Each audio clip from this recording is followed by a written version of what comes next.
आउज़ुबिल्लाहिमिनश्शैतानिर्रजीम बिस्मिल्लाहिर्रहमानिर्रहीम। मेरा नाम है मोहम्मद वैस। मेरे चैनल का नाम है स्काई इमिग्रेशन कंसल्टेंट्स। 17 मार्च डिक्रूटर फ्लूसी 2022।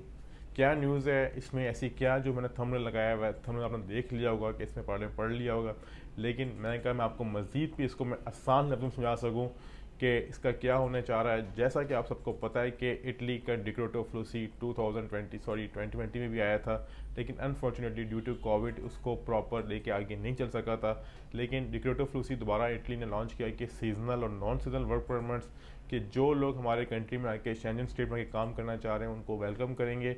सारा कुछ इसमें जो एशियंस के लोग भी होंगे और नॉन एशियन लोग भी होंगे। मुख्तलिफ कैटेगरीज बनाई गई थी। 69,700 टोटल लोगों को उन्होंने इनवाइट किया था कि हमारी कंट्रीज़ में आ सकते हैं जो अप्लाई करना चाह रहे हैं सारा कुछ। लेकिन अभी जो मैं आपको बताना चाह रहा हूँ इसमें जो उन्होंने एक चीज़ है, जो डॉक्यूमेंटेशन बताऊंगा आपको, डॉक्यूमेंटेशन क्या करनी पड़ेगी, आप किस तरह अप्लाई कर सकते हैं। पहले तो ये था कि 1 फरवरी को स्टार्ट हुआ, इसकी डेट थी मुख्तलिफ थी, लेकिन ये जो उसकी लास्ट डेट आई है वो है 17 मार्च, यानी 17 मार्च रात 12 बजे तक आप डिक्रूटर फ्लूसी 2022 के लिए अप्लाई कर सकते हैं। फिर इसके बाद जो इसके जवाब आना शुरू होंगे वो 27 मार्च के बाद आना स्टार्ट होंगे। ये इनकी ऑफिशियल वेबसाइट पे आया है, क्योंकि मैंने कहा मैं आपसे शेयर कर ज़रूर।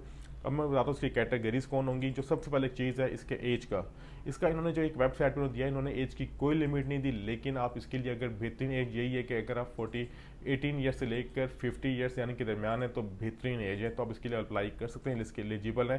तो अगर बंदा कोई 55 का हो या 60 का हो तो ऑब्वियसली अप्लाई तो कर सकता है, लेकिन उसको एम्बेसी के में वीज़ा हासिल करना में प्रॉब्लम फेस करनी पड़ सकती है। ये तो आपकी होगी एज की बात है। एजुकेशन पे, इसके लिए एजुकेशन कोई रिक्वायर्ड नहीं है, कोई एजुकेशन नहीं है। अगर आप अंडर मैट्रिक हैं तो भी इसके लिए एलिजिबल हैं, अगर आप मास्टर किया हुआ है तो भी इसके लिए एलिजिबल है। लेकिन डिपेंड करता है कि आपकी जॉब किस तरह की है, वाइट कॉलर जॉब आ रही है या फिर आपकी लेबर की जॉब आ रही है, वो सब उसमें देखना पड़ेगा। जिसमें आप सेकंड थिंग आती है कि जो आपका एक होगा अंग्रेज़ी का, इसमें आपको बेशक आपको, क्योंकि लोग कहते हैं वहाँ पर इटालियन बोलनी पड़ती है, ऐसी मन बोलनी पड़ती है, इसमें कोई लैंग्वेज बैरियर नहीं है। आप जो मर्जी लैंग्वेज बोलते हैं आप इसके लिए एलिजिबल हैं, आप इसके लिए अप्लाई कर सकते हैं। ये सब कुछ उनकी वेबसाइट पर लिखा हुआ है। मेरा काम होता है वहाँ से जो चीज़ें उठा के आपको बताना, ताकि आप तक एक प्रॉपर इन्फॉर्मेशन पहुँच सके। अब इसमें आता है कि जो इसमें दो उन्होंने कैटेगरीज अप्लाई की, जो मुख्तलिफ कैटेगरीज हैं, लेकिन जो हम लोग करेंगे जो पाकिस्तान में अप्लाई कर सकते हैं, जिसमें इंडियंस अप्लाई कर सकते हैं, फिलिपाइनी अप्लाई कर सकते हैं, यानी जो एशिया के लोग हैं वो अप्लाई कर सकते हैं, वो जस्ट अप्लाई कर सकते हैं कंस्ट्रक्शन के लिए।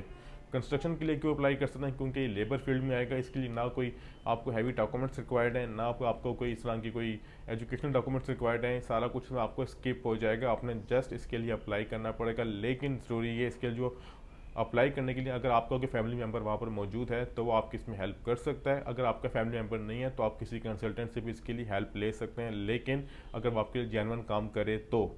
राइट। अब इसमें आते हैं जो ये होगा नॉन सीजनल वर्क परमिट होगा, जो होगा कंस्ट्रक्शन, आपको बताया मैंने आपको। साथ इसमें जो होगा ये एक्सटेंडेबल भी है। अभी वो आपको जो वीज़ा इशू होगा वो आपको होगा 1 साल से 2 साल का वीज़ा इशू होगा।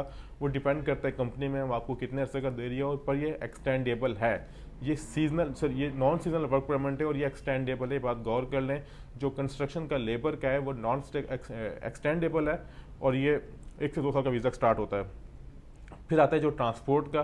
ट्रांसपोर्ट के लिए हम पाकिस्तानी अप्लाई नहीं कर सकते, इंडियंस अप्लाई नहीं कर सकते, जो एशियन के लोग हैं अप्लाई नहीं कर सकते ट्रांसपोर्ट के लिए। उसके लिए वो दूसरे कंट्री के लोगों को करेंगे। इसके आप इसके पास टोटली समझ लें, बंदा को अगर कहता है कि मैं आपके लिए कोई ट्रांसपोर्ट का वीज़ा अप्लाई करूँगा या आपका फ़लाँ करूँगा, इतने पैसे दे रहे हैं, तो समझ जाएँ वो आपसे फ्रॉड कर रहा है, क्योंकि इसमें एलिजिबल ही नहीं होगा। आप ट्रांसपोर्ट के लिए अप्लाई नहीं कर सकते, आप लोग जस्ट कंस्ट्रक्शन लेबर के लिए ही अप्लाई कर सकते हैं। दूसरी बात, आपके लिए जो आपके लिए फील्ड है टूरिज़्म के लिए अप्लाई कर सकते हैं। टूरिज़्म में जैसे रेस्टोरेंट का कोई फील्ड आ गया, शेफ़ की फील्ड आ गई, वेटर की आ गई, मतलब कि जो रेस्टोरेंट में होते हैं, होटल्स में होते हैं टूरिज़्म के लिए, क्योंकि जो इटली में होते हैं टूरिज़्म बहुत ज़्यादा है। कहना चाहे तो वहाँ पर समंदर हैं काफ़ी ज़्यादा, तो वहाँ पर जाके आप जो उनकी टूरिज़्म होती है वहाँ पर जाके अप्लाई कर सकते हैं, वहाँ पर काम कर सकते हैं। वहाँ पर कोई लैंग्वेज बैरियर भी नहीं होगा। लोग कहते हैं लैंग्वेज बैरियर, वो लैंग्वेज बैरियर इसलिए नहीं होगा क्योंकि वहाँ लोग ऑलरेडी टूरिज़्म के लिए आ रहे हैं, टूरिस्ट आ रहे हैं, तो वहाँ पर जब जाके अप्लाई जब करेंगे तो आपको वहाँ पर लैंग्वेज बैरियर यानी आपको इटालियन लैंग्वेज बोलने की ज़रूरत नहीं पड़ेगी। ये आपका सारा हो गया। ये अब आते हैं इसमें डॉक्यूमेंटेशन पे। जो सबसे पहले मैं कहता हूँ डॉक्यूमेंटेशन, अगर आपने अप्लाई करना है तो आप अप्लाई इस तरह कर सकते हैं कि आपको एक अच्छी सीवी तैयार करनी पड़ती है, आपको फॉरवर्ड करनी पड़ती है।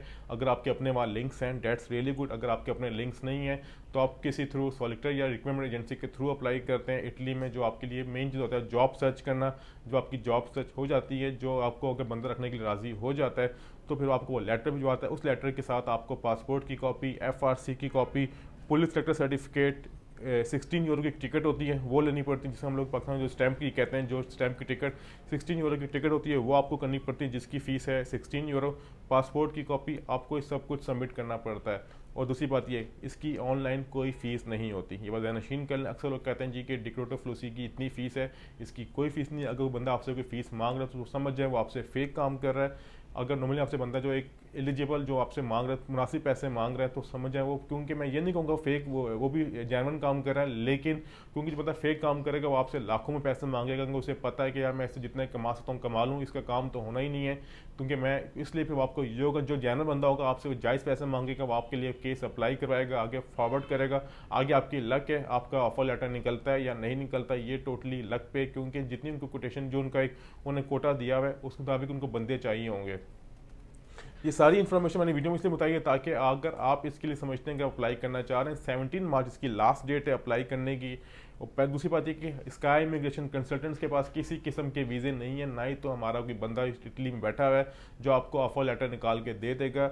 हम लोग जस्ट ये करते हैं, डॉक्यूमेंटेशन के बिहाफ पे अप्लाई करवाते हैं। अगर आपकी किस्मत में हुआ, अगर आपके एलिजिबल हुए तो आपको ऑफर लेटर निकलेगा, अगर नहीं निकलेगा तो उसमें हमारे कोई इसमें हम आपको कोई 100% गारंटी नहीं दे सकते। ये बात ज़्यादा नशीन कर लें। आप जिस सिटी से बात देख रहे हैं, मेरी वीडियो देख रहे हैं सारा कुछ, तो आपके ऑब्वियसली उस सिटी में आपके बेहतरीन से बेहतरीन कंसल्टेंट बैठे होंगे जो ये काम करते होंगे। आप उनसे रब्ता करें, वो आप उनसे इन्फॉर्मेशन लें। हाँ, अगर वो आपसे पैसे मांगते हैं बहुत हैवी अमाउंट, तो समझ जाए वो फेक काम कर रहा है। तो ये थी आज की इन्फॉर्मेशन डिक्रोटो फ्लोसी से रिलेटेड। उम्मीद करता हूँ मेरी आपको इन्फॉर्मेशन पसंद आई होगी, जो मैंने सारी बातें की हैं। अगर आप इसको सर्च करना चाह रहे हैं, आप जाके इसको गूगल पे इटली की वेबसाइट पे सर्च भी कर सकते हैं। डिक्रोटो फ्लोसी 2022 लिखेंगे तो आपकी सारी इसकी इन्फॉर्मेशन आ जाएगी। अगर मैं इसमें कोई बात करना भूल चुका हूँ या मुझे नहीं बता सका तो उसके लिए मदद करूंगा, क्योंकि हर चीज़ याद रखना मुमकिन नहीं होता। इसलिए मैंने सफ़ा आके लिख लेता हूँ ताकि मुझे कुछ चीज़ें आप तक बेहतरीन से बेहतरीन इन्फॉर्मेशन पहुँच सके। अगर आप हमसे रब्ता करना चाह रहे हैं, हमारे ऑफिस विजिट करना चाह रहे हैं, लेकिन वो लोग रब्ता करें जो जेन्युइन है, जो, क्योंकि हम सारी इन्फॉर्मेशन इसलिए बना दे देते हैं वीडियो में ताकि आप हमसे,